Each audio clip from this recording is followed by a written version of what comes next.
Degree పీజీలో ఇక field work తప్పనిసరి.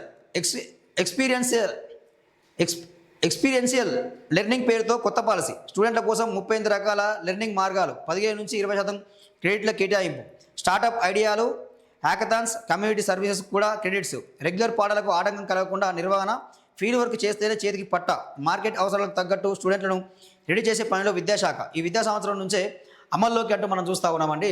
సో ఫీల్డ్ వర్క్ అంటే డిగ్రీ చేసే వాళ్ళు ఎవరైనా సరే, డిగ్రీ కానీ పీజీ కానీ చేసేవాళ్ళు ఖచ్చితంగా ఫీల్డ్ వర్క్ చేయాల్సిందే. ఫీల్డ్ వర్క్ చేస్తేనే దానికి కూడా క్రెడిట్స్ మార్క్స్ ఉంటాయి. అవి చేస్తేనే వీళ్ళకి పట్ట, లేకపోతే లేదు. నిర్ణీత క్రెడిట్లను సాధించాల్సిందే. కొత్త విధానం ప్రకారం కోర్సు పూర్తయ్యేలోపు విద్యార్థులు నిర్ణీత క్రెడిట్లను సాధించాలి. ఎన్ఈపీ గైడ్లైన్స్ ఆధారంగా యూజీ పీజీ విద్యార్థులకు 15 నుంచి 20% క్రెడిట్స్ పెడుతున్నారు. వీటన్నిటినీ ఫీల్డ్ వర్క్ ప్రాజెక్టుల ద్వారానే సంపాదించాల్సి ఉంటుంది. అవి చేయకపోతే విద్యార్థులకు పట్ట అందదు. వీటిని అకాడమిక్ బ్యాంక్ ఆఫ్ క్రెడిట్స్ ఏబీసీలో కూడా నమోదు చేస్తారు. డిగ్రీ పీజీ కోర్సులో ప్రతి సెమిస్టర్ చివరిలో దీన్ని అమలు చేయబోతున్నారు. ఈ కొత్త విధానంతో రెగ్యులర్ పాఠాలకు ఎలాంటి ఆటంకం కలగదు. ఇది ఒక కొనసాగింపు ప్రక్రియలా సాగుతుంది.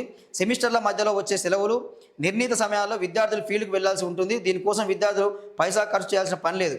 కాలేజీలే స్థానిక పరిశ్రమలు, ప్రభుత్వ ఆఫీసులు, ఆసుపత్రులు, ఎన్జీఓలతో ఒప్పందాలు కుదుర్చుకొని స్టూడెంట్లకు అవకాశం కల్పిస్తాయి. సో ఎక్కడైతే స్థానికంగా పరిశ్రమలు ఉంటాయో, ఎన్జీఓ సంస్థలు ఉంటాయో, ప్రభుత్వ ఆసుపత్రులు కానీ, అదేవిధంగా ప్రభుత్వ ఆఫీసులు కానీ, సో వీటికి పోయి ఫీల్డ్ వర్క్ చేయాలి. సో ఎట్లా వీళ్ళు పని చేస్తున్నారు ఏందని చెప్పి ఒక రిపోర్ట్ ఇవ్వాలి.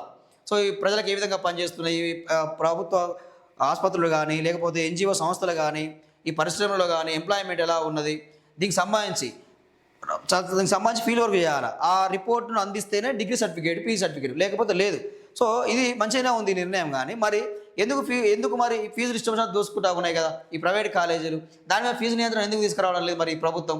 అది కదా మేము ప్రశ్నిస్తున్నది, అది కదా కావాల్సింది. ఆ ఎంప్లాయ్మెంట్ చూపించాలని కదా మేము అడుగుతూ ఉన్నది. సో పుస్తకాల్లోని పాఠాలకు సమాజంలోని పరిస్థితులకు మధ్య ఉన్న అగాధాన్ని పూడ్చేందుకు సర్కార్ రెడీ అయ్యింది. కేవలం 4 గోడకే పరిమితమై మూసా చదువులకు స్వస్తి పలుకుతూ సమాజమే క్లాస్ రూమ్గా, ప్రపంచమే ల్యాబ్గా మార్చేలా కొత్త విధానం తీసుకొస్తున్నది. రాష్ట్రంలోని డిగ్రీ పీజీ విద్యార్థులకు ఇకపై కేవలం క్లాస్ రూమ్ చదువులే కాదు, ఫీల్డ్ వర్క్ కూడా తప్పనిసరి కానుంది. ఆయా కోర్సులో ఎక్స్పీరియన్షియల్ లెర్నింగ్, అనుభవాత్మక విద్యా పేరుతో కొత్త విధానాన్ని ఉన్నత విద్యా మండలి తీసుకొస్తున్నది.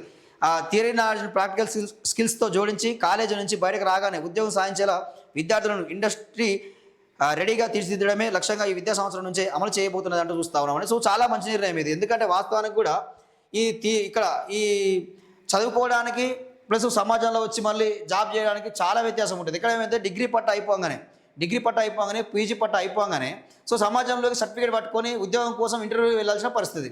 సో కంపెనీ దగ్గరికి వెళ్తే ఏంది, మీకు ఎక్స్పీరియన్స్ ఉందా అని అడుగుతాడు. సరే పోయిందే మొదటిసారి జాబ్, కానీ ఎక్స్పీరియన్స్ ఏముంటుంది చదువు అయిపోగానే. సో దాన్ని స్వస్తి పలుకుతూ ముందే సమాజంలో ఎట్లా ఉండాలి, ఏంది, పరిశ్రమలో ఎట్లా పని చేస్తారు ఏందని చెప్పి ఆ ఫీల్డ్ వర్క్ నేర్పిస్తారు ముందే. అదొక ఎక్స్పీరియన్స్లో వీళ్ళకి పనికి వస్తుంది. దాంతో వెంబడి వీళ్ళకి జాబ్ వచ్చే అవకాశం ఉంటుంది. కాబట్టి ఈ విధంగా మార్పు చేయడం చాలా మంచి నిర్ణయం ఇది.